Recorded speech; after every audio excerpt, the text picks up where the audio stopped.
Today's closing numbers, stocks continued to march higher on Wall Street today, giving the S&P 500 its latest record high and its fourth straight weekly gain.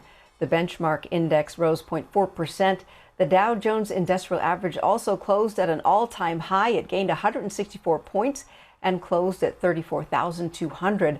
Higher bond yields helped lift bank stocks and healthcare companies and those that rely on consumer spending. They also did well. Technology stocks lagged behind, leaving the Nasdaq up just 0.1%. In our Black Excellence Report today, we're talking business and beauty. Historically, the cosmetics industry has been considered recession-proof, but the pandemic changed that. While some brands struggle to stay afloat, our next guest opened a brick-and-mortar spa as she expanded her plant-based skincare business.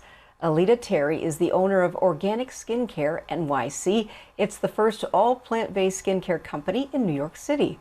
Welcome, Alita. Hi, thanks for having me. Glad to have you. We're excited. Tell us about your business, all about it, and how'd you get started? Well, I got started a few years ago. I was living in Los Angeles, California, and I decided to actually venture out and kind of try my hand at aesthetics.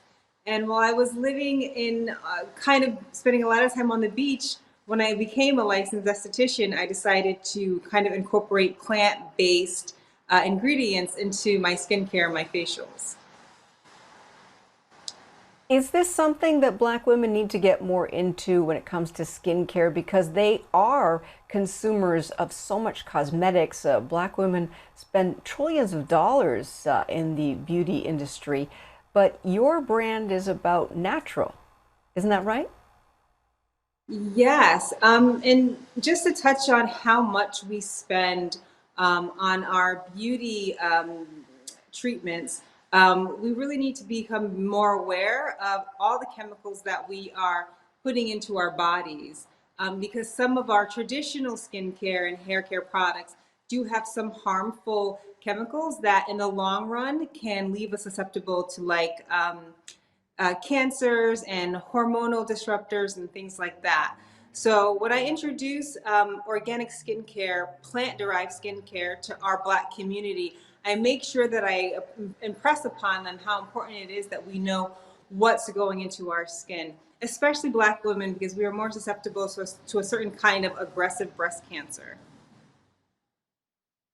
Well, that is good to know. But, this is a rough time for businesses. Of course, this COVID-19 pandemic, you seem to be doing well. How are you able to stay afloat while other businesses are having problems? I've been doing really well here in Crown Heights in Brooklyn, and I'm so grateful because the community has been really welcoming and just great towards me.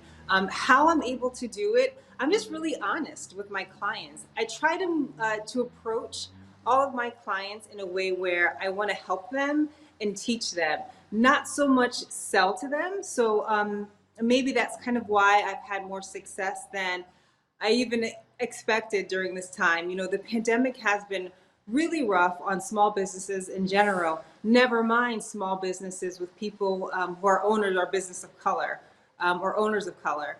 I've had tremendous success here in Brooklyn, and I really love it here. Crown Heights is a really special community. It's growing. But when the pandemic hit here in New York City, a lot of people left.